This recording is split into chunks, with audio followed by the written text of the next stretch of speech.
Hello everyone and welcome back. So all of you self-hosters, data hoarders, home labbers, and everyone who's ever justified buying a GPU to their other half as a business expense, well, you are in the right place. This is the Ed Stefano Show, or Ed Stefano Unleashed. We are live, Stefano. And I got an important thing to mention. So I recently saw that on the internet, they're like, oh, most Americans spend $266 a month on their hobbies. I think that budget's a little low for us home lab hobbyists. Yeah, maybe a week. Yeah, maybe a week or a couple days. I tell you what, Stefan, I can't believe it's March, but I really do love this time of year because I know summer's ahead of us. Yeah. You know how in Game of Thrones I always say winter's coming? Well, this is my time, summer's coming, and I'm here for it, man. Anyway, we've got a cracking show today for you guys. We've got a bit of housekeeping, a couple of announcements, including a shiny new GPU I've got that pretty much cost me a kidney, but we'll talk about that later. And then we're going to do a proper community chat about storage layouts on Unraid, because I keep seeing questions come up in the forums and various other places. And so I think, we should have a bit of a chat about that. After that, we've got a security story that's been doing the rounds. I'm sure a lot of you may have heard about that. Then we're going to finish off with our normal news roundup. We've got some NVIDIA news, Windows 12 rumors, and more smart TV stuff, all the usual cheerful stuff. But anyway, so first of all, we've got a quick announcement from the Unraid team here. I'm going to share my screen. So I hope all of you guys can see that there. So basically, the forums have always been great for discussion and helping each other out, but they're not ideal for tracking bugs and feature requests through to completion. Things can get buried in long threads and duplicates pile up, etc. So there's a new portal here. If you go to product.unraid.net, you'll be able to see where you can do things such as, if we click here, OS bug reports, feature requests, and we can see here bugs and feedback on this page here. So really useful, I think, to be able to have it this way. Let me switch back to our other view. So in other news, we've got an Uncast video coming up soon, which is going to be on local AI. The whole point of that is not just for people with massive GPUs. It's going to be for normal people, basically just saying, does the hardware you already have sitting in your server, is that actually going to run local AI? So it's going to be about what you can realistically expect from different hardware. Can it run on a CPU?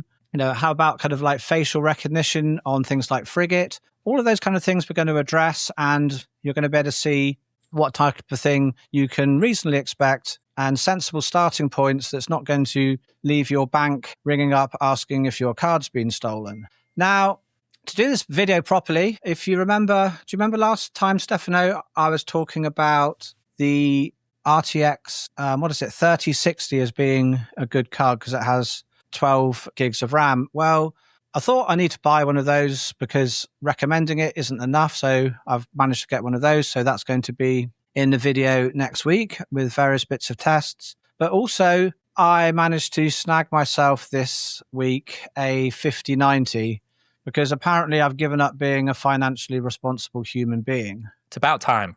Now, those of us who've been watching for a while, they know that I've been giving Stefano a bit of grief for months about his 4090 because he's had that massive card just sat there, and all he does, well, he just plays Tarkov with it. So I think it's like one of the most expensive Tarkov machines in the self-hosting community.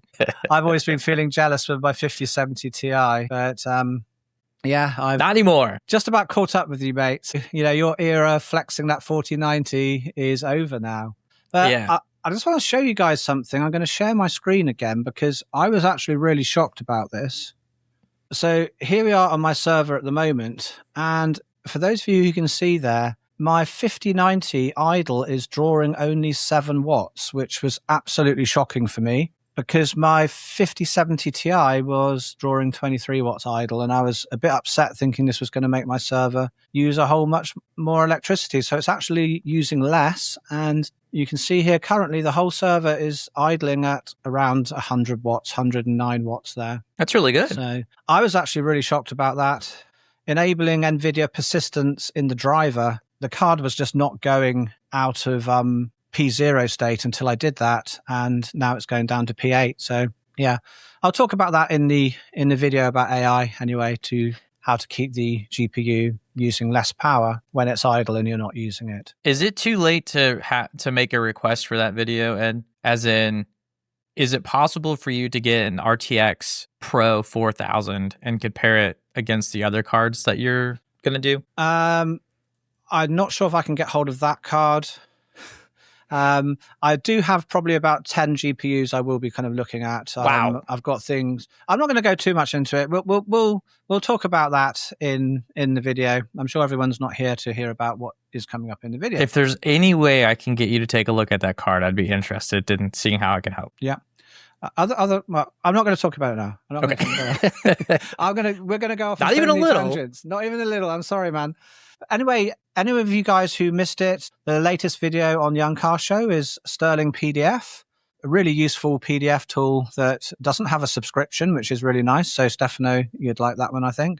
But anyway, I think let's get into the community stuff. And what I wanted to talk about really was storage in Unraid. So, anyone in chat, if you can just let us know what file formats and storage you're using. Are you using an Unraid array? Are you using pools? That kind of thing. So, Stefano, I know I ask you this every month, and I know what the answer is without even having to say, have you ever tried ZFS?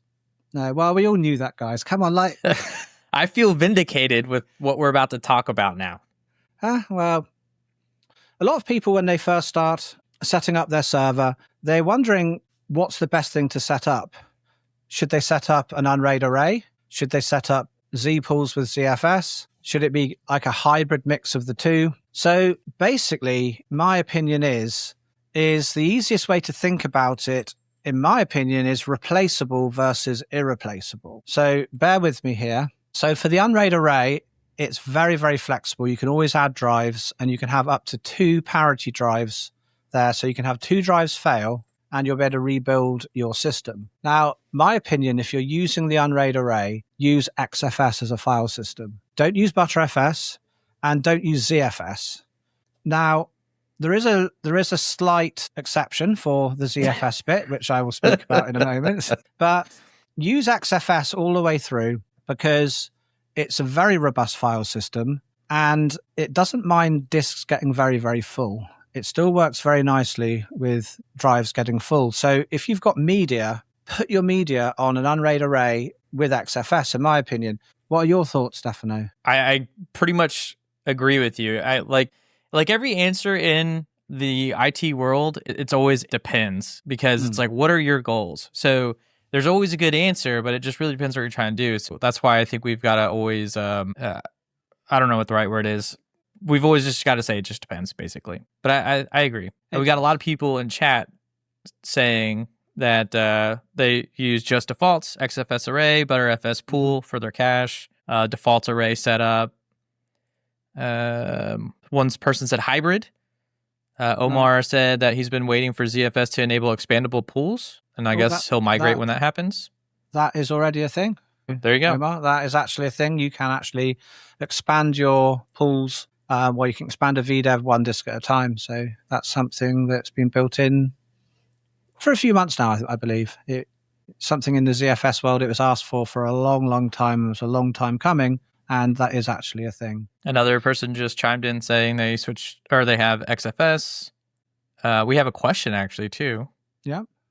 So Man Chris, he says, hello. Quick question. Unbalanced, still the best way to shrink the array? Yeah, I would say unbalanced is a good way to do so. You can just move the data from one drive, clear it off, put it somewhere else. It's probably the easiest way to move data off a drive. Just select the data that you want to, or select the disk, select all of the shares on there, and use scatter and scatter it to the other disks. And then you can clear that drive off of everything, and then you can shrink your array. But going back to the array with XFS is it's very easy to expand as well. So a lot of people, when they have media, they sometimes think, like when I first started, you think like 8 terabytes, that's loads, because you come from maybe being used to having your laptop with 1 terabyte. So you think, exactly. Well, 8 terabytes, you think, well, that's just like, 8 computers, I'm never going to need more than that. Right. And so if you set up a Z pool, a ZFS pool, it's much harder to expand. Like we were saying to Omar earlier, yes, it is. You are able to expand a pool, but it takes a lot longer and it's a lot more difficult. So being able to just put a disk in and expand out as maybe your media collection grows, I think, XFS really shines. I think in the Unraid array, go with XFS, don't go with Btrfs. And what I see some people do sometimes is they format every drive in their array as ZFS. So that is a mistake, in my opinion, and you shouldn't do that. Because say you've got 10 drives in your Unraid array, 10 data drives and maybe 2 parity drives. You format those 10 drives as ZFS. And what you've actually got is you've got 10 individual Z pools. Yeah. So each one on its own.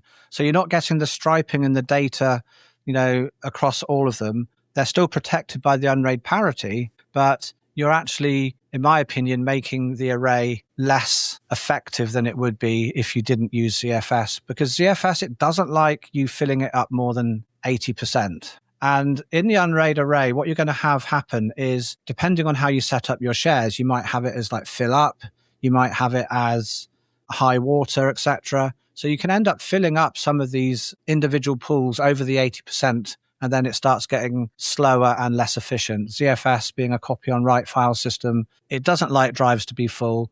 A rule of thumb, in my opinion, is to try not to fill up a Z pool more than about 80% if you can. It will still work going above that, but the algorithm changes and it can get pretty slow. Now, the one caveat I would say with ZFS in the Unraid array is if you've got a few disks in there, I think it's okay to have one formatted as ZFS. The reason being is if you've got other ZFS pools in your Unraid server, maybe if you've got a single cache drive, by default it's Btrfs, okay?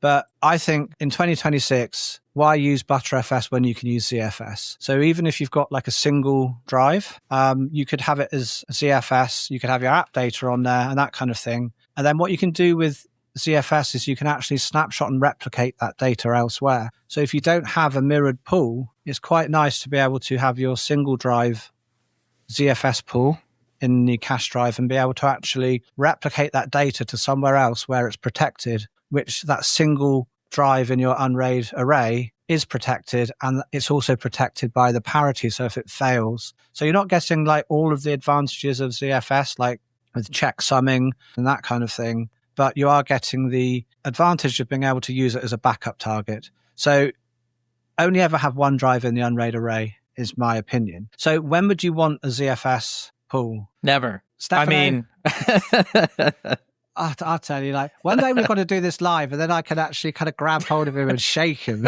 I should have done that when I was in Huntsville, Alabama, shouldn't I? Yeah, you could have been like Homer and I could have been like that kid whose name escapes me. Yeah, Bart. Yeah, so, what I was saying earlier is the easiest way to think about it is replaceable versus irreplaceable. So think about things on the Unraid array. You can put things there. You got your parity, so you are protected if you lose a drive. But think about things that are replaceable. Your Blu-ray rips, if you lost them, it's annoying, but you can re-rip the Blu-rays. It's annoying, but it's doable. But photos kind of aren't. Think of like you can't retake your wedding photos, the baby pictures, or that last photo you might have taken of your grandparents before they sadly passed away or something. So those are the kind of things that I think is irreplaceable. Now, the great thing about ZFS is it does checksumming on the data. It mathematically checks that the data's okay. So when you've got more than one drive in a ZFS pool, it can actually protect against bit rot. So bits basically flipping. You've probably seen photos before that you might have taken ages ago and you've stored them on a hard drive somewhere and you come along and you see there's maybe a little line in it, like the JPEG looks a bit corrupted. Well, basically, you've probably seen that in like videos and photographs where you might get a bit of corruption. So ZFS will protect against that. So for really important things, if you stick it on a Z pool, then you're going to have the best data integrity, the best protection that you can have, in my opinion.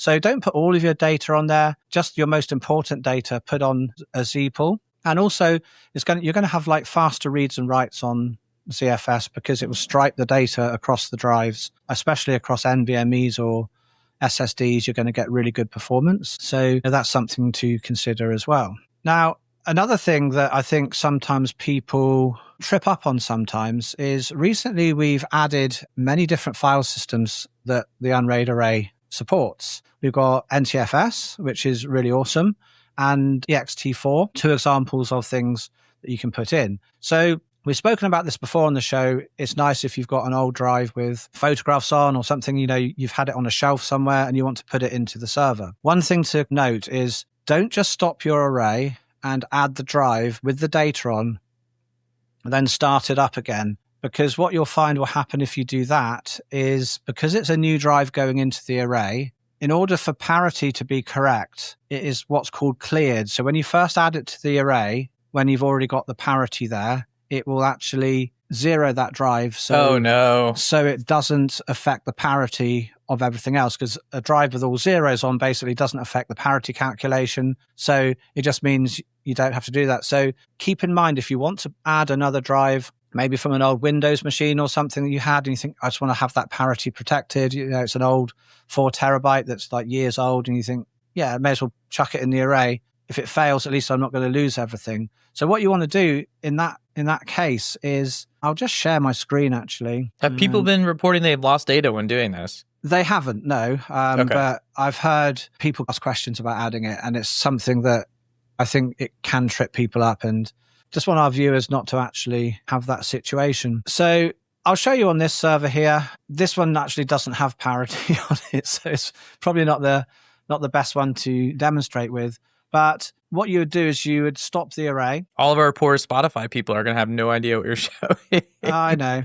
So for everyone who's listening sound only, I'm just showing the screen of my Unraid array, stopping the array at the moment. I'll have to give this a little bit of time. Yeah, but I like seeing this cool loading screen that Unraid came up with, because it reminds me of like a sound waveform. It is like that, yeah. Another thing it reminds me of is, have you been to the gym before and you do the kind of thing with a rope where you... Like a jump rope? Like you flip it up and down for exercise, yeah? Yeah. Yeah, it kind of reminds me of that as well.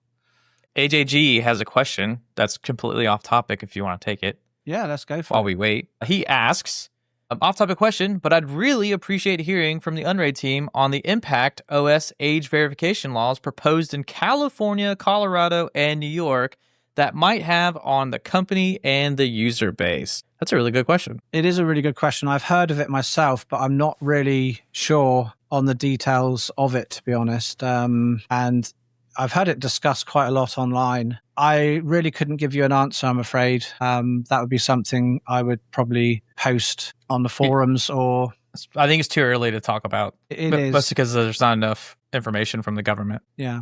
What I've heard generally, not to do with Unraid, is with a lot of smaller Linux distros and things like that, they will just say this isn't designed for use within California under these conditions or something. But I've no idea what's going to happen, to be honest. I'm pretty sure Unraid can argue it's not like a desktop OS, so it's not applicable. Yeah. And they always assume that they've got some kind of centralized kind of user login. And a lot of Linux distros don't have that. So here we are. So what you would do is you'd come to new config.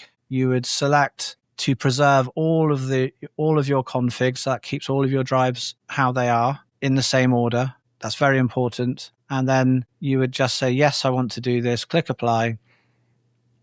And then when you come back to the main screen here, it gives you all of your drives where they are. Then you would add your drive. You'd add an extra slot or what have you. Imagine I've got 2 parity drives here. You would add the extra data drive in. And then because it thinks it's a new configuration and there's no parity, it will then recalculate the parity and it won't erase that drive with data on. So sorry for a very long-winded explanation there, guys, but I just would hate to think of someone adding a drive in there to protect their photos and inadvertently erasing it and finding they come back and see that there's nothing on there and the drive's blank. Yeah, that would be bad.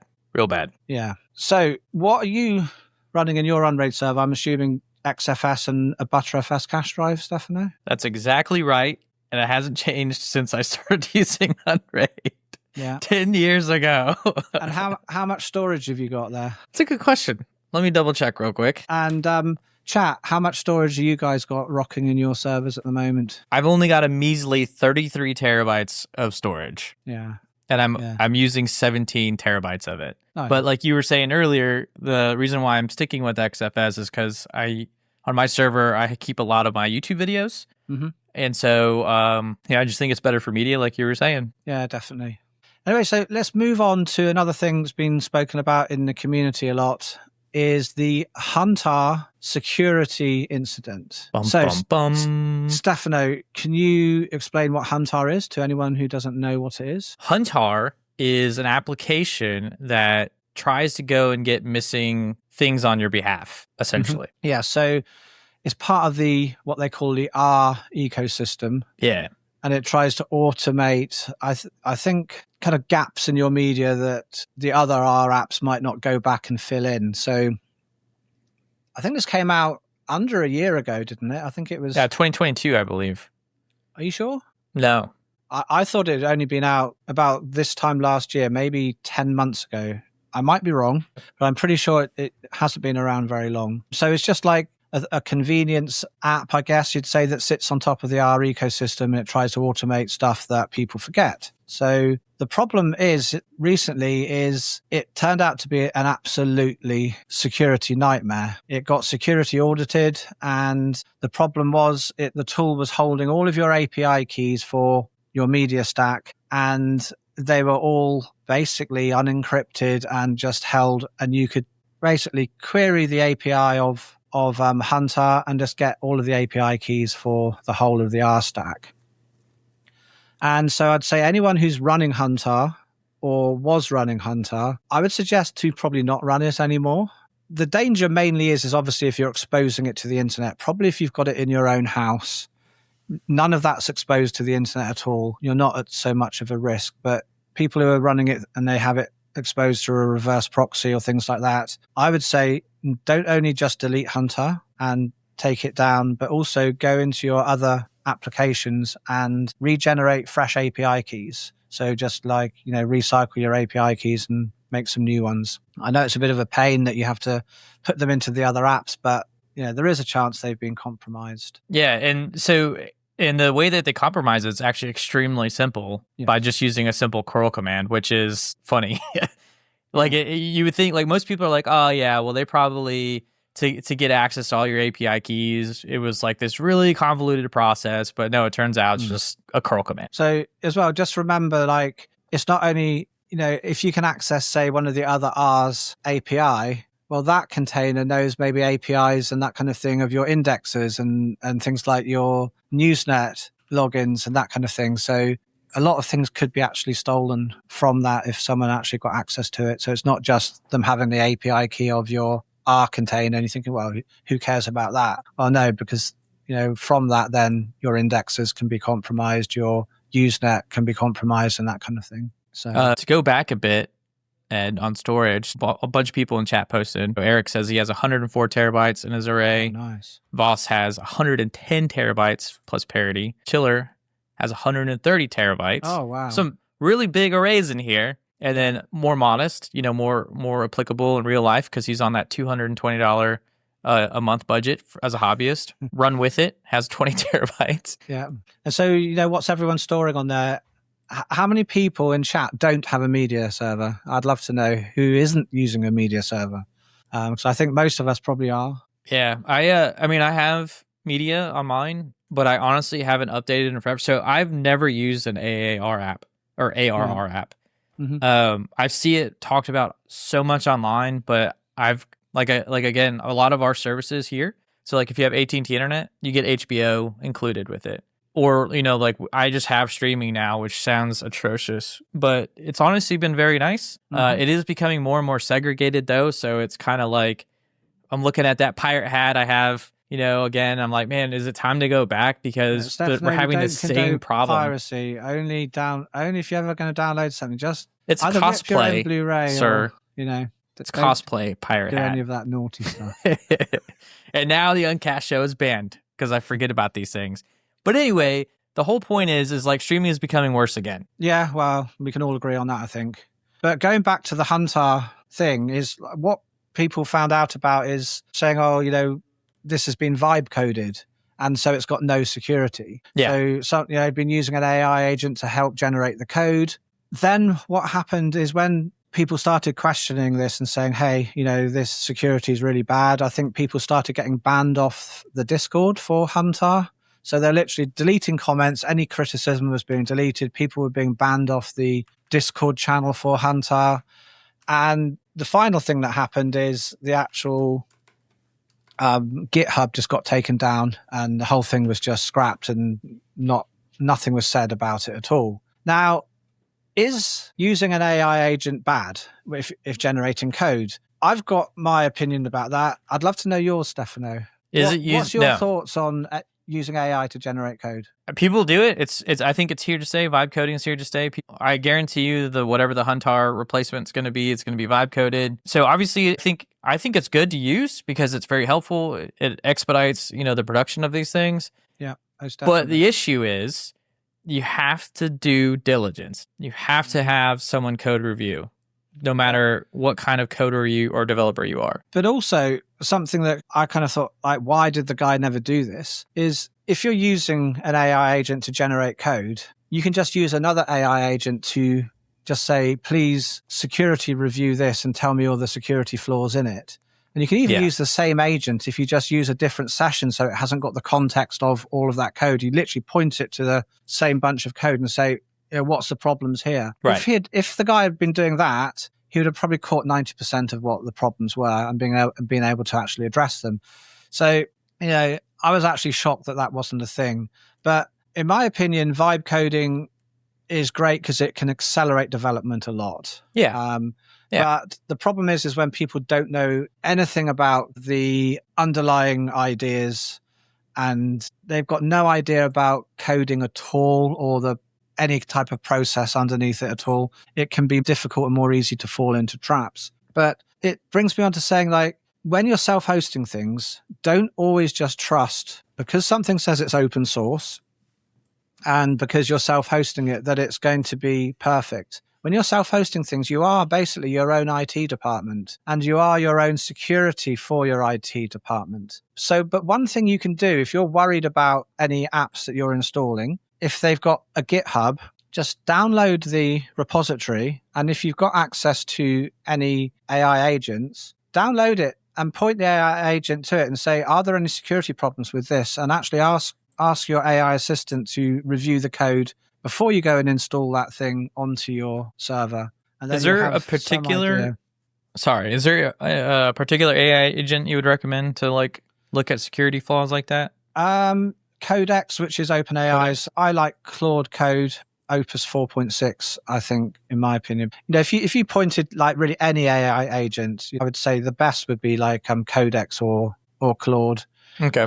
Just pointed at the code base. You can use something like what's it called? Visual Studio. Yeah, Visual Studio Code, VS Code. Yeah, VS Code. Install the extension and then just ask it to review and have a look through for any problems. And then at least you'll have an idea what you're installing onto your server. So that's the great thing about open source code. When it's open source, even if you don't understand the code yourself, what used to be great before, like a lot of people would say, well, yeah, it's open source, but I don't understand the code. Well, kind of back in the old days, we would just rely on the people that did understand the code. They would audit it and go, oh, hang on, there's a problem with this. Yeah, we can see this. But now you can do that yourself. So not only with the vibe coding, you can actually at least check the security a little bit, in my opinion. I don't know what you guys think of vibe coding out there in chat. I hate it. If you've ever, tried to make anything yourself with it, I'd be interested to know. There's no excuse. Yeah. No, I'm kidding. I tease. But interestingly as well is it's not just small projects and things like that are having issues with this. Even NVIDIA managed to faceplant this week. So with that, let's get into the news. I'm going to just bring up and share my screen again here. So basically NVIDIA released some driver that had a glitch in it. And apparently what was happening is it would actually stop fans from actually spinning.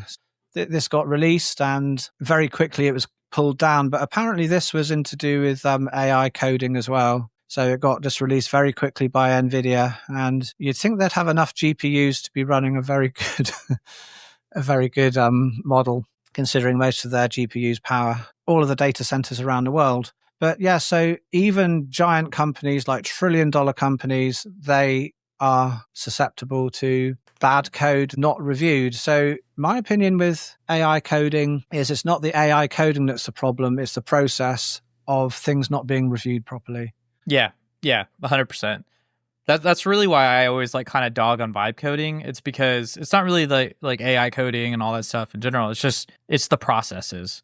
Exactly. And because software development has very defined processes for developing, reviewing, and updating code. And a lot of that gets skipped when you're vibe coding. Exactly. It's a very powerful tool, and if you put it in someone's hands, it can backfire. It's a bit like giving like a lightsaber to a Padawan. Yeah.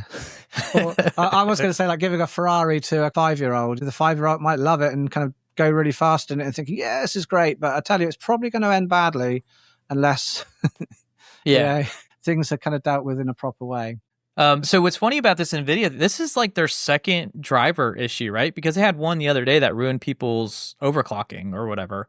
Something with the voltage, right? I didn't hear about that one, actually. So I think it was NVIDIA 59. What update is this? 59.5? This is 595.71 driver.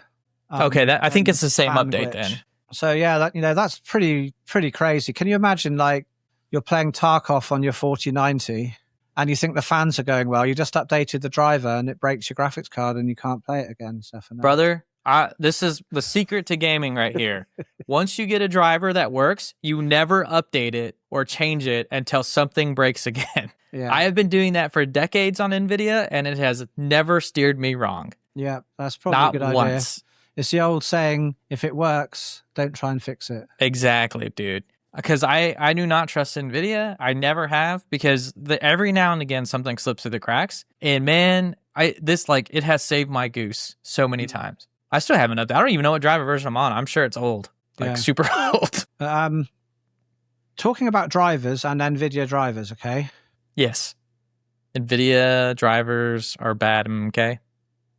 If you update your server to a newer version of Unraid, and sometimes you'll update your graphics card drivers, the NVIDIA drivers. So recently with things like the NVIDIA P2000, P2200, and some other Maxwell, I think Pascal, Volta, recently, I think it was beginning of this year, the end of December, beginning of January, NVIDIA made them legacy drivers. So I'm going to share my screen again here. So if you've got one of those cards... That's me. I'm this person. So if you've got a P2000 and you put it on latest driver and you are running the, like what it is here, 595.47, it won't work. And you will find you will start your container that may have your Plex MB jellyfill in and with transcoding. And the container won't actually work because it will have a runtime error because you need to use the production branch here on V580 because that is the last one that has support for those older cards. So these latest drivers, they don't have support for things like P2000. So sometimes when you update your Unraid server, you update the drivers as well here. You know, you may uninstall the NVIDIA driver, reinstall it, that kind of thing. But just be aware of that if you're running an older card and you find your transcoding stops working or you're not actually able to even start the container. Come here and check that if you're using one of those older NVIDIA cards, go to the production branch, not the latest. And if this is like, go ahead. Sorry. I say, if you're using a 5000 series, you're going to need to use this driver here, the open kernel driver. Otherwise, it won't work as well. It will look like the driver's loaded, but you'll find it doesn't work properly. So with very new cards, use the open kernel driver here, and any old cards use the production branch, and everything else in between use latest.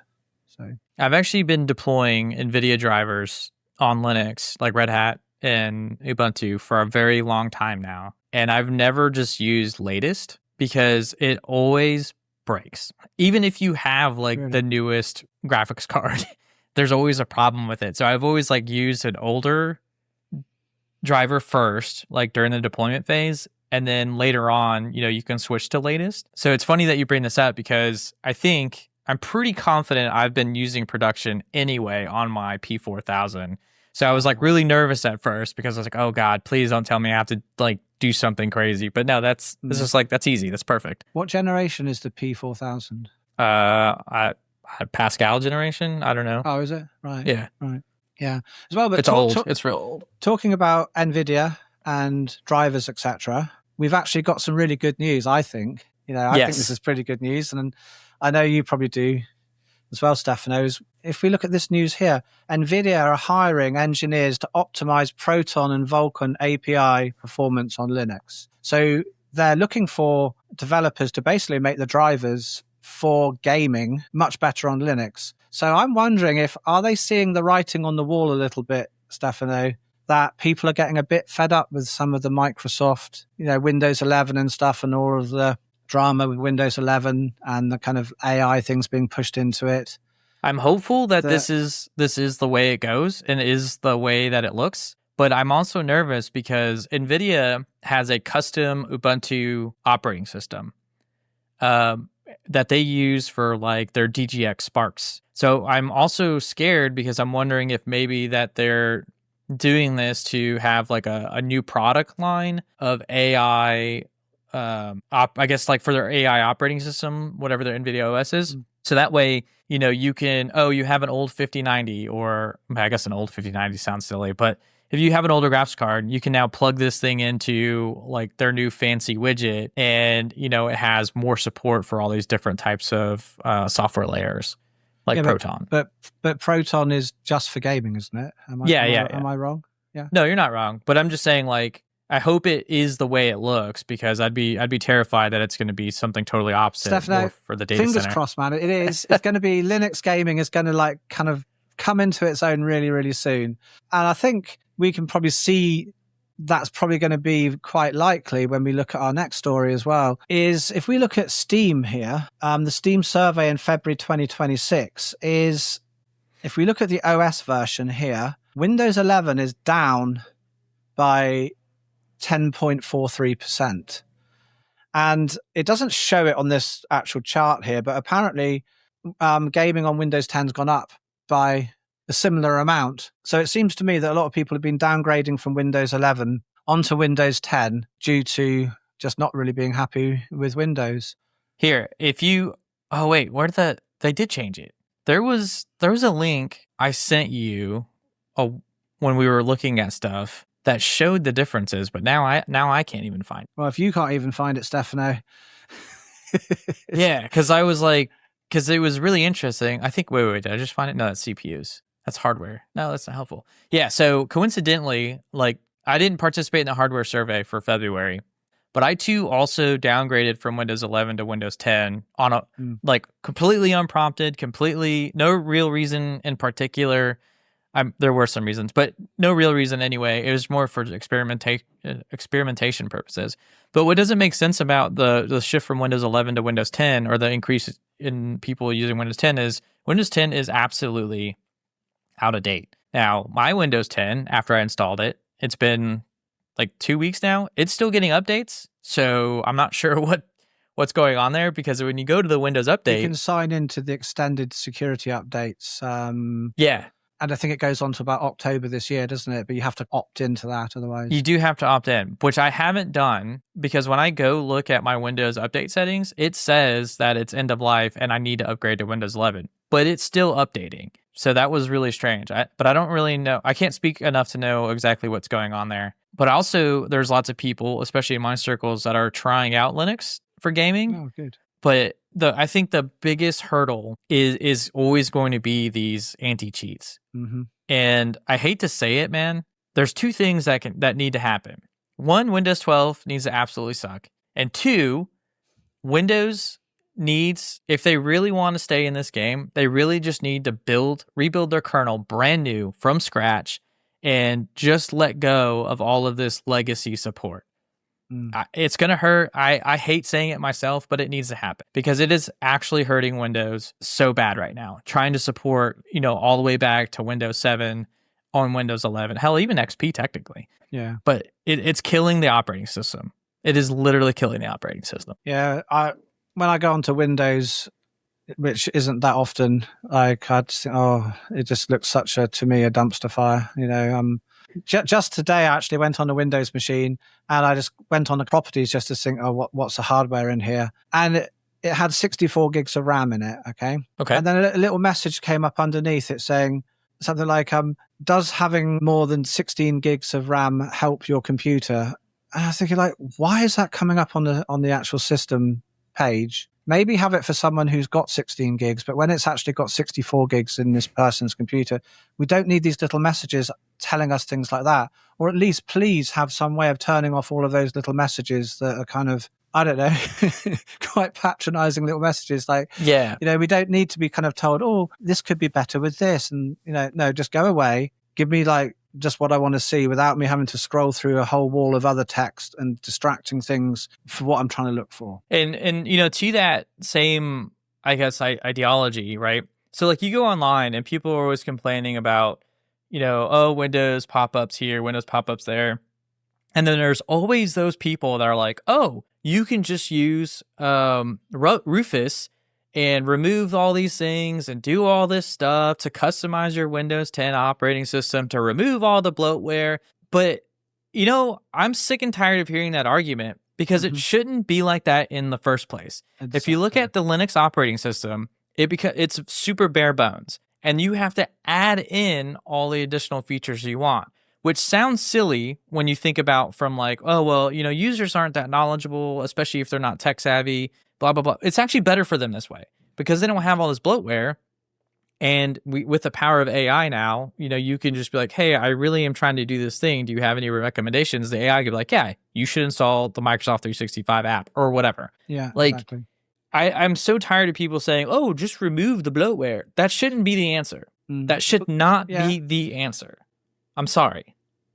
It's a bit like getting something that's like already sick and you have to remove the illness from it. It's better to be healthy first.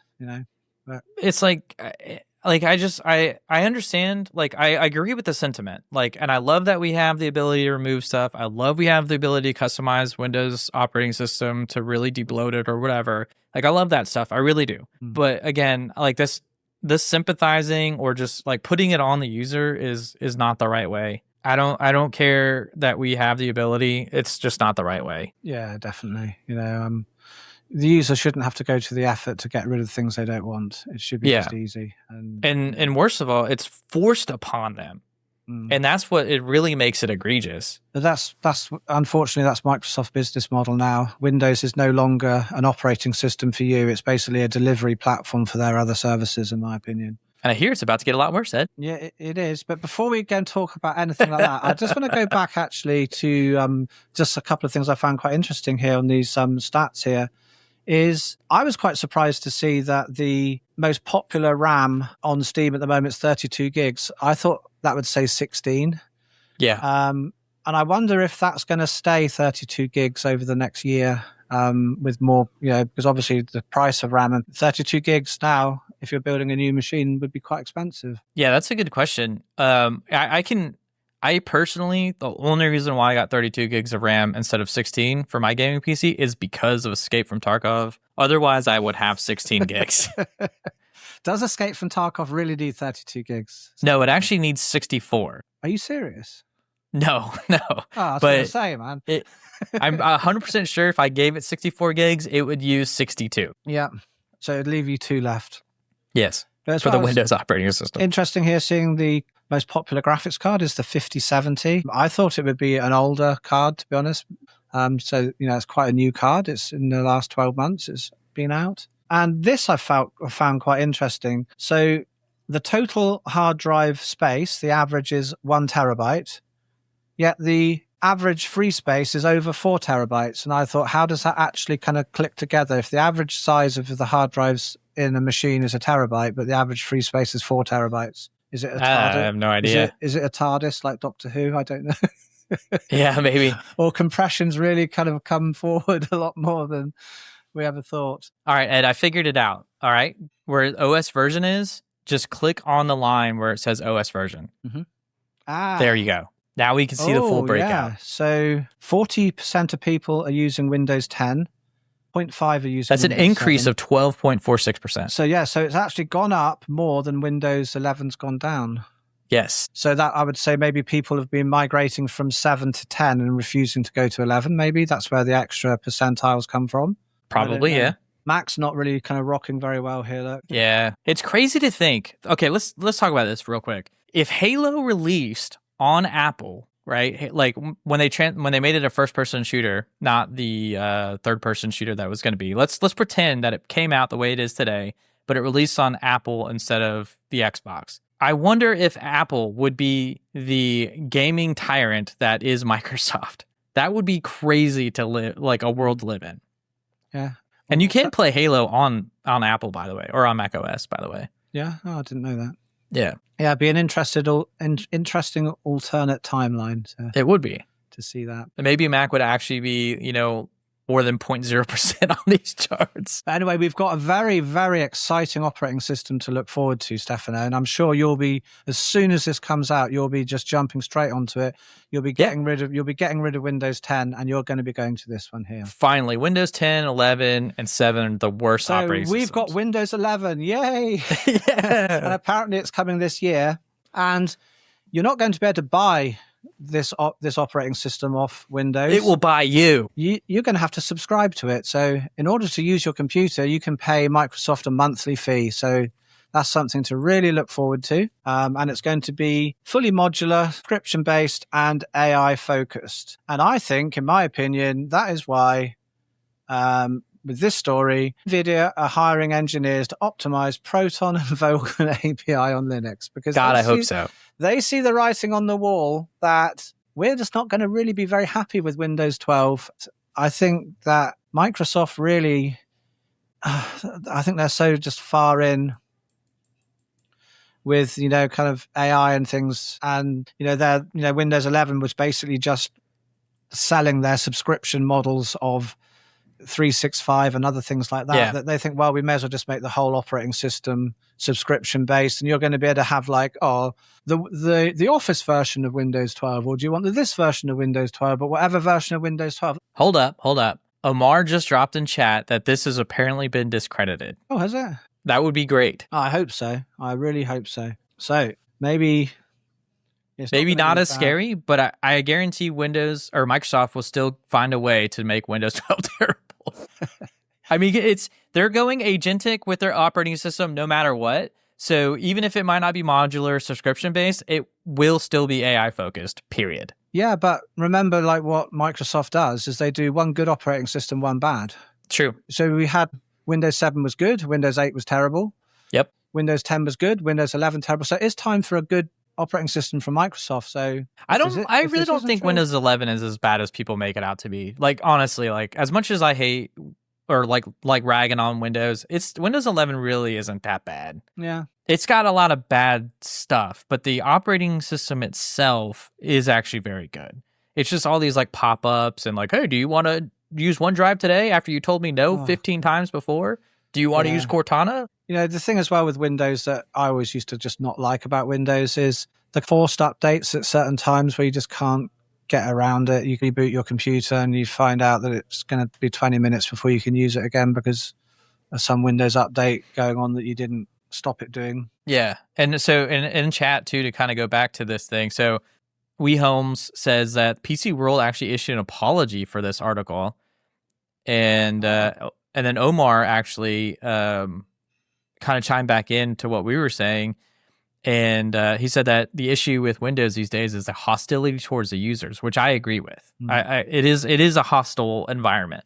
And that's what makes me dislike Windows 11. Yeah, definitely. Every operating system is better than the Windows Mistake Edition, Eric. Literally everyone. Anyway, we've got a story here for Stefano. And Stefano, I'm sure, is going to tell us all about this one because it is about his most favorite thing in the whole world. We have got Escape from Tarkov dev has been fined 2 million rubles, which I think is about 25,000 US dollars. I don't know, chump change. For a protection lapse. What is that, like a graphics card? So Battlestate Games, are they a big company, Stefano? Battlestate Games, are they a big developer or are they? I guess it depends on how you want to define big. Like in terms of revenue, sure. In terms of team size, maybe not so much. I would say that they're a small developer in terms of like if you compare it to the rest of the gaming community. Right.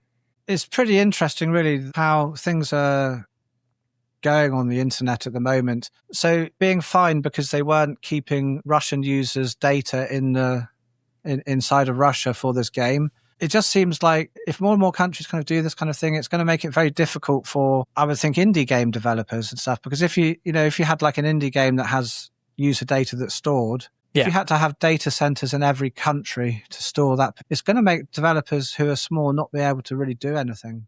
So what's funny about this article too is they're also finding Google and I can't remember the other company they're finding. So a part of this too, Google's been fined as well for the same thing.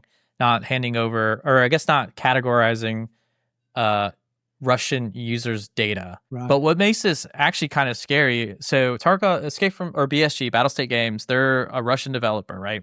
I play the game, but I am also at the same time uncomfortable and nervous about what data they're collecting. Right. Which makes me feel a little bit better every day that I refuse to use my Windows computer for anything personal, especially as it becomes more agentic, especially as Copilot starts reading your emails and reading everything and stuff like that. So like it's scary because I might actually get roped into this by accident because BSG may actually submit my data to the Russian government by mistake. Just, simple human error or something like that. Am I allowed to do a little bit of a rant about something? Yes, of course. It's off topic. Yeah. So yesterday, please. My daughter's learning to drive and said, "Oh, can I go out with mum and drive in the car?" So I said, "Yeah, no problem." And I wanted to buy her like an hour's worth of insurance. So I thought, I'll do that. The first one I tried, they said no, they're not going to insure her for some reason. The second one, they said yes. So I filled it all out online. It was something like £25 for the hour. And I clicked the buy. It goes, "Oh, to buy it, you have to like download the app." And I thought, oh, God, I hate downloading apps. And so I had to download the app and then like log in with the email address I said it was. To actually then do it, I had to then click on the email. So I had to open the email in my phone, which I don't normally do. I just thought to myself, this is absolutely crazy. Then what it wanted is it wanted like, obviously, her driving license, fair enough. But then it wanted a photograph of her. So she had to take a selfie. And then the next thing it wanted said like, "Oh, before we do it now, you've got to go out to the car and take a picture of the front and the back of the car." I'm thinking, this is just getting a bit crazy for an hour's worth of insurance. You want the photographs of the car, you want a photograph of the person, and you want this app. And the thing that actually frustrated me is we've got gig up, gig down internet. The phone was connected to the Wi-Fi, and it must have taken about a minute and a half to download that app. I'm thinking, what the hell is in an app to submit payment details for insurance? I'm surprised you went that far, man. Honestly, if they would have been like, "Oh, this app is required," I would have just been like, "Nope, bye." Well, if you were to ask my family what words were coming out of my mouth, it would be... I'm sure they were quite colorful. They were, yeah. So, this actually, it reminds me of this kind of meme that's going around right now where so they're like, "Oh, millennials, anytime they're going to go make a big purchase," and they pull out a laptop. And it's like, I understand the sentiment of it, like from the perspective of people who grew up with smartphones. Like, yeah, it seems kind of silly to pull out a laptop to make a big purchase or really do anything with. But I think that's actually kind of describes the problem with companies these days, is using those apps is a great way for them to hide finer details because there's just not enough screen real estate for people to understand what they're doing. And like, man, dude, I know I feel maybe I'm a boomer, but I'm going to use such a good app story coming up. I want to say it now. No, I'm going to keep it to the right time. But okay. But yeah, I might be like a little old school, but I would prefer to do every transaction through a web browser. I know it sucks. I know it's difficult. Yeah. It's extra work. But the experience is honestly generally better 90% of the time. Oh, another thing the app wanted as well, it wanted precise location, not just location data, it wanted precise location. So I wonder if that's like some like weird UK thing where they're trying to make sure, like maybe not weird, but like they're trying to be like, "Oh, we're trying to make sure terrorists can't get insurance or something. That's always the excuse. Yeah. It's going to be like, to protect people or to stop terrorists is always the excuse to steal your data. Or like Omar says, it's probably just the app driving telemetry. Yeah. So it reminds me, you see, after all that, I was really busy at the time as well. And so I didn't remove the app afterwards. So as soon as the podcast is finished, I am going to remove that stupid app off the phone because I do not want it there. Anyway, so sorry about that sidetracking, everyone. But I think we should start bashing Microsoft again. What do you reckon? Yeah. We do every month. So, and you stuck up for them a little bit earlier on as well. So I know, right? That's weird for me. So, I was a bit shocked about that, Stephanie. So anyway, this is a really funny one, guys. I think I'm sure you've all heard about this already, but Microsoft gets tired of microslop and bans the word on its Discord, and then it locks the server after the backlash. So, Stefano, come on, this man. Is tell us about this. Tell us about what happened. If you don't want people making fun of you, maybe you should listen to your customers and give them what they're asking for instead of ignoring them. And this is just typical Microsoft behavior where they're ignoring customers and pretending like there's not issues and wondering why everybody hates them. Yeah. Ridiculous. It started, they just tried banning the actual word on the Discord. Then people were, I think, doing like microslop with an O instead of a P. And and it's getting through the filter. People actually had their accounts banned, didn't they, from actually continuing trying to do it. They actually banned people off their Discord. Yes. And I think they shut down the whole server for a while because there were just literally walls of text of people. I want to say too, like on Windows Central or whatever that Microsoft help, like how you can like post on Microsoft, like, hey, I'm trying to do this thing. Oh yeah. And they have like a web board. I think if you say microslop on there too, you can get banned from ever asking a question again with that account. Yeah, well, it's very naughty. You should never ever criticize Microsoft or call it that. It's like, I understand it's hard. It's very hard to take criticism. It's extremely difficult. I get it. But it's been decades now, and you're just doing it to yourself. And every year that goes by, it's like the users are literally like, hey, we don't want this thing. Well, you're getting it anyway. Hey, we don't want this thing. Well, you're getting it. Like, at what point do you just... Because, like, users don't know what they want. Microsoft knows what users want. You don't know, okay? Just remember that, okay? That's true. You're too stupid to know what you want, and there's a price for it. And there are certainly thousands of users who truly don't know what they want, but then you have plenty of people who are smarter than myself in every single way, who know exactly what an operating system should be like and what it should provide to users, and Microsoft won't even listen to those people. Yeah, but it's very unfair to call it microslop because of them pushing all of the AI. Because this next story, I think, just proves that there's nothing wrong with what they were doing at all. So let me just share my screen again. Hey, I noticed you spelled organizations in the UK. You guys spell organizations with a S. Yeah, right? we spell it correctly here. Correctly. Yeah, I just noticed that because I was like, hey, that's supposed to be a Z. Oh, you said Z and not Z. Well, yeah, I was translating for you, so you understand. Oh, thank you. I wouldn't have understood. No.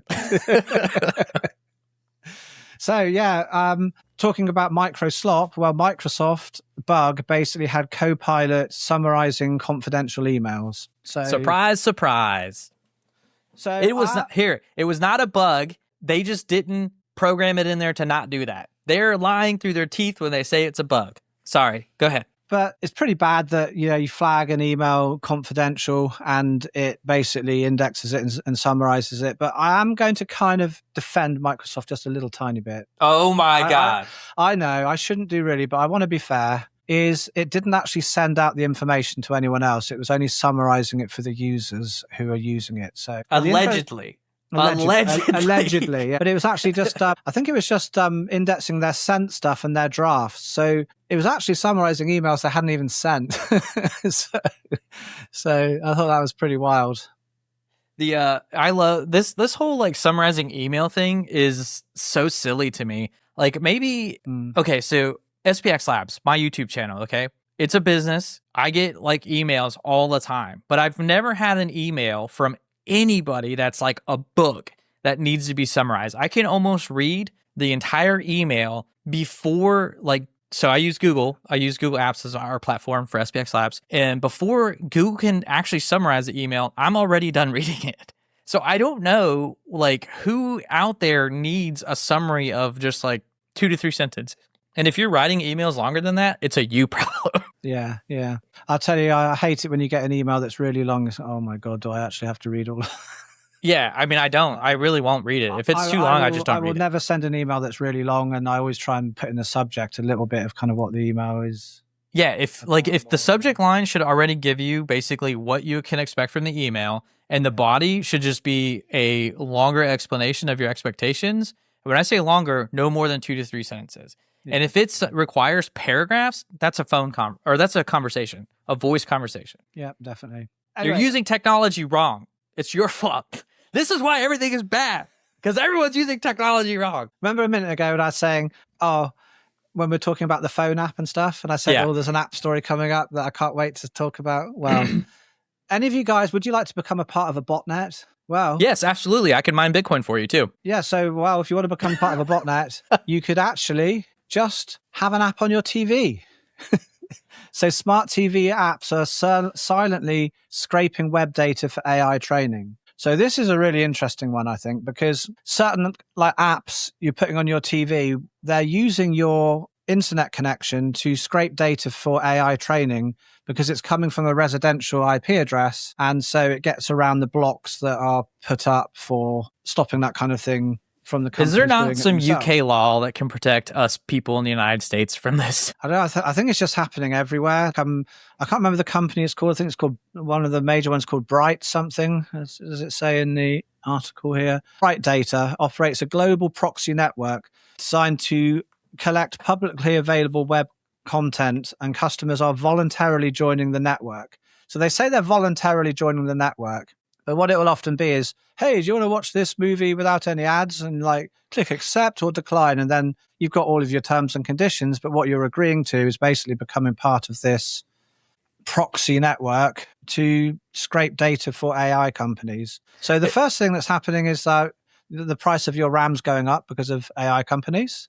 Yep. And then they're using your internet connection to scrape data to make more. So they need more hardware. So it will go even more expensive. This kind of reminds me of exactly like when Bitcoin was becoming very popular. So you'd go to a website and it would be mining Bitcoin on your hardware. And then everyone's like, oh, well, now my computer's slow, so I've got to buy an even more better graphics card and a more better CPU and a more better RAM. And then there was shortages because of all of that stuff. But, one, how is this even allowed? Because if scraping data is blocked for companies to be able to do it because they don't want it to be scraped, how is a company then able to use, we'll pretend that we're residential users, and literally, if we tried to do something like that, it would be considered really bad. But these big companies doing it, using other people's, you've agreed to do it, so it's fine. How many people actually know what a proxy net is and what this is? When they're clicking it, they think, I'd quite like to watch that without any ads. And they'll just click yes. And so it's using their internet. They say, it's not, it's set up so it won't actually do it and affect your own internet use. So it will only kind of do it and not use your bandwidth, so it won't slow your internet down. Oh, thank you. That makes it actually so much better. But here's the thing, what I was thinking when I was reading about this is... Sarcasm for everyone in chat, by the way. Is surely if things get throttled and stuff from things being used, maybe your IP address could actually get banned from certain things because you're scraping so much data. And so your own residential IP address gets banned, but they're not going to care about that. Well, that, it sucks to be you, you agreed to it. And apparently they've got 150 million computers with this on that they're scraping data and selling it to AI companies with. So another reason I do not like smart TVs, I have a smart TV and I've never connected to the internet once with it. I just plug my NVIDIA Shield in. Amen. But probably it's apps I could download on the Shield as well that would probably be able to do this. But it's pretty crazy, I think. Smart TVs crawling the web, basically turning your television into a botnet and using your own. I hate everything. Everything's smart. Everything with the word smart in it, I hate it. I don't have smart lights. I don't have smart anything. I hate it all. Yeah, so it's pretty crazy, man. anyway, we speak about this every month and it's not getting any better, is hardware is getting harder and harder to get and getting more expensive. So at the moment, Western Digital say they're out of hard drives at the moment due to AI, like I'm sure, as well as RAM going up. You guys have noticed hard drives going up a lot. I went on to Amazon the other day and saw a hard drive I bought this last summer in July. I think I paid, it was actually a refurbished drive, 28 terabyte refurbished drive. And I think I paid about $280 for it. That same drive now is, I think, $470. And it's 6 months on, same drive, refurbished. It made me very glad that I bought it back then, but it's just crazy, you know. So, you know, AI is taking up the hard drives, the RAM. The women, the children. And it's getting more and more expensive all of the time. They reckon that by the end of this quarter, we might see another 50% increase in RAM, apparently. Jeez. Did you see, so Corsair recently, so they had this huge, they were letting people buy RAM, and then the RAM shortage was getting extreme, so they would cancel people's orders. You remember all that, right? Mm-hmm. Okay, so now all RAM is, well, I'm making this number up. Let's just pretend it's got like a 500% markup, right? So now Corsair is like, oh, hey, we're offering 25% discounts on all RAM purchases. It's like, am I really getting a discount, though, if you marked it up 500%? I'll tell you, like RAM nowadays, like I went online the other day to see what I could sell to fund this stupid graphics card that I bought. Yeah. I've got 3 servers and each one of them's got 128 gigs of RAM in each. I bought probably the 128 gigs when I bought it. Probably didn't cost me more than £200 at the time. So I thought to myself, do I actually need 3 servers with 128 gigs in? I thought, no, I don't. I could probably just have one with 128 gigs and 2 with 64, and that would be absolutely fine. I could probably get away with the other 2 actually having 32. So I thought, oh, well, I wonder how much 128 gigs of DDR4 RAM, because it's DDR4 I've got, is actually selling for. And in the UK, it was selling for about £500 to £550 for a 128 gig kit, which in US was probably $700 for DDR4. So that got me thinking. So if you've got a lot of DDR4 or something you want to upgrade, you could probably sell your RAM that you've already got and get quite a good price for it. That actually buying the DDR5, it wouldn't be a huge amount of difference to upgrade. So it reminds me of the housing market. If you've already got a house, it's like getting on not the housing market ladder, on the RAM market ladder. Yeah. Do you know what I mean? Yeah. Actually, so, while you were, I'm looking this. I'm trying to look this up as quickly as possible. You could. How much did you say it was in American dollars? Well, I'm just thinking. I'm thinking like £500 is probably what, $700, $650, $700 US. Okay, you could buy. All right, let me look this up. You could buy about. Can you share your screen so we can see? Yeah. Let me close this pornography I'm looking at first. This is a family-friendly show, Stefano. I am closing it, Ed. I'm telling you. All right. You could buy half a gram or like 4 half grams of gold instead. And this, in 30 years, will be worth more than any RAM or whatever that you buy, because this will likely appreciate. Yeah. I forgot that I could just share my screen. I could have been doing this the whole time. I could even show, like, you know, our chat, like everyone in chat right now, because they love that stuff. Yeah. So, yeah, don't forget you can share your screen as well as me sharing mine. So I should have done that earlier when we were talking about Steam. Yeah. Oh, yeah, definitely. Okay. Since now that you've taught me this technology, I'm going to distract us even more. I know you love when I distract us from things. RTX Pro, okay? Please. There's got to be a way. This is cheaper than a 5090. It is, but maybe not in the UK. I've already sold one of my kidneys. I think I need the other one. I'll like I said, away. Let me know how I can help you obtain one of these, and I will gladly do it. Because I really want to know. How much VRAM's it got? 24 gigs of DDR7. Yeah.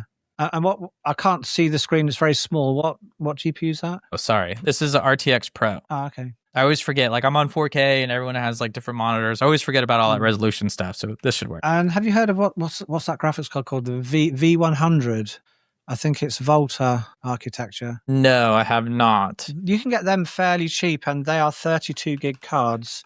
But I don't think I don't think they have like a cooling fan, so you have to kind of mod them. Oh, yeah, maybe. Another GPU is the P40. You can get them for a few $100s. They have 24 gigs of RAM, but they're pretty old. So yeah, my problem with that though is like if you want to have an actual good experience with AI, you really can't get. I hate to say this. Like everyone's always like, oh well, I can't afford $1,000 dash card. I understand, but unfortunately, if you want to have a good time with AI, you're gonna have to put money into it. Yeah, but not as much as you might think, because you'll find. Yeah, like a Mac Mini again would be a good alternative or something like that. The thing is with a Mac Mini, the RAM's quite slow. Yeah, so it's not as fast. Fast RAM is also very. It's not just how much RAM you've got; it's the speed of the RAM and having. Look, this one's in Portugal. This is an RTX A5000, and it's in Portugal. Yeah, and this is a different card. This is much older because I think it's PCI Gen 4. Also 24 gigs, but it's got tons of tensor cores. Because I think while RAM and speed and all that stuff's important, I think tensor cores and RTX cores and all that stuff is pretty important. I don't know how RTX cores is actually important to AI, but anyway, sorry. Yeah. Anyway, we don't have to talk about AI graphics cards all of the time, as we spent quite a lot of time speaking about that last time. But I want to finish this week on a little bit of a positive story, even if it's not positive for right this very moment. So I'm going to share my screen. Positivity? We don't do positivity on it. I know. We're meant to be like a doom and gloom show.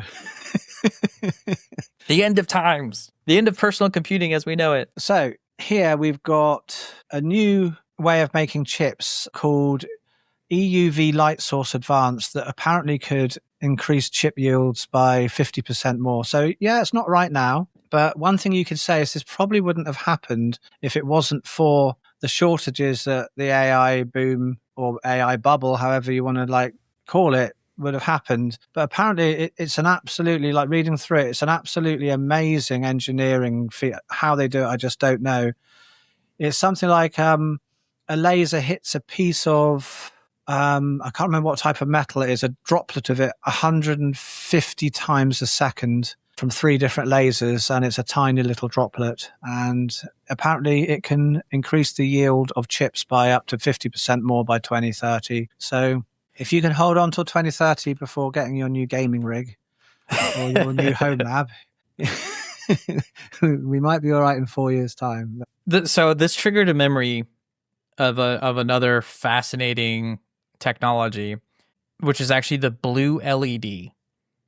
Oh, yeah. And I don't know if anyone's ever is into. Very hard for them to do, wasn't it? It took years. Yeah. So there's some great. Maybe it might be Veritasium or whatever that channel is. Somebody out there, one of the great YouTubers out there, has a fascinating story and video about how they did the blue LEDs. I'm hoping they can do a video about this because this also seems very interesting. Because just like the technical precision and engineering that has to go into that, it would be astounding to actually get highlights and better details on how they came about it.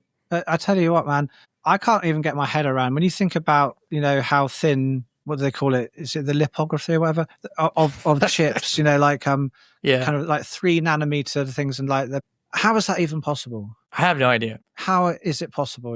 It's just incredible. And how many transistors? I just think to myself, when you hear how many transistors are on a chip, it's like millions or billions. How do you even design that? I don't know. It honestly. How do you design something with so many parts? Obviously, it's computer aided to design it, but it's just all of those parts that kind of fit together. To me, I just assume they're lying to us about it. To be honest, because they always tell us we don't have the technology to build the pyramids again, and then we're putting billions and billions of transistors on a not nano microscopic scale or whatever. It's what? I think they're lying, and they've got Merlin somewhere, and he's just magically kind of waving a magic wand, and it just works. I mean, at this point, I would believe it. I'm over here. I can barely wrap my head around SSL certificates. Okay, because every time I think I understand SSL certs, there's something new that pops up that just totally ruins my experience with SSL certs. So there's no way in hell I'm ever gonna get my head wrapped around anything CPU manufacturing or even technology related. It's unreal, isn't it? It really is crazy. We live in wild times. What a time to be alive. All of this. Yeah. Things we got. Think of the last 100 years. if I was sitting in my chair 100 years ago, I could probably look out the window, and I'd see a horse and cart going past, and that would be how someone's going along the road. Anastasia tech. Like, weren't we talking about, I don't know if this is like true again, but we were talking about on one of the Uncast shows how like electrons were getting too big for the gates on CPUs or something like that. Yeah. So like at what point, like how, like if that's the case now, then how are we even making things smaller than electrons, which are quite large, is my understanding. I don't know. Yeah, because they leak. Yeah. Pretty soon we'll have CPUs built in quarks. Yeah, it's unreal. What we've managed to achieve in the last 100 years as a species, I think. And like this, like overnight almost, right? Yeah, it's pretty crazy. Anyway, guys, I think that kind of brings us to the end of our news segment and really to the end of this month's Uncast show. I really hope you enjoyed it, guys, and thank you very much for joining us. Now, what are you laughing? What's Sorry. laughing at? So hey? Sim just joined us. He's like, "Hey, everybody," and I was like, "Hi, Sim. Bye, Sim," because we're leaving now. Sim, man, I'm sorry. You better watch this on Wednesday. What time is it? 9 Central. 10:39 Central right now. Yeah. So we start 9 Central time. Oh, when we start. Sorry. Yeah, 9 start Central. 9 Central. Normally finish around now. And we're always late, so you have time to make it. Yeah, we're always 5 minutes late because there's sometimes gremlins in the technology, and we have a little technical hitch. But Omar says, "Don't forget to delete the app." Oh, yeah. Thank you, Omar. I will. As soon as I finish this. Thank you very much. Anyway, thanks very much for hanging out with us. I'm going to give a selfless self-plug, as I am releasing a video probably tomorrow on A-Step 1.5. And for those of you who don't know what A-Step 1.5 is, it's some self-hosted music generation software, a bit like Suno. It's pretty much like a Suno killer, in my opinion. I released the container on community applications. I can't remember if it's last Sunday or the Sunday before. And so there's a video about using it. So if you've got any type of NVIDIA GPU and you like music, just be prepared to start playing with it at night. And before you know it, it'll be 3 a.m. and you'll be thinking, I just want to make one more track. And chat, I know Ed has a pretty big head because everybody knows who he is and everything about him. But when he says he means on Space Invader 1, his channel, for anyone who may not know. Oh, yeah, sorry. Not on the Uncast show. On Space Invader 1. So yeah, a little shameless plug for my Space Invader 1 channel. Sorry, Ed. It was a perfect opportunity for a joke there I couldn't pass up. Anyway, everyone, thank you very much. And it's March, so we've got good weather coming up soon. So not in the UK. Not in the UK. Well, we're getting very close to our 2 or 3 days of summer we have in our summer. So I'm getting excited for the 3 days of sunshine we might have. But, everyone else out there, have a great weekend, and we'll catch you all next time. And any last thoughts, Stefano? No last thoughts. I'm done. No last thought. Okay. Well, thank you very much, guys, and we'll catch you next time.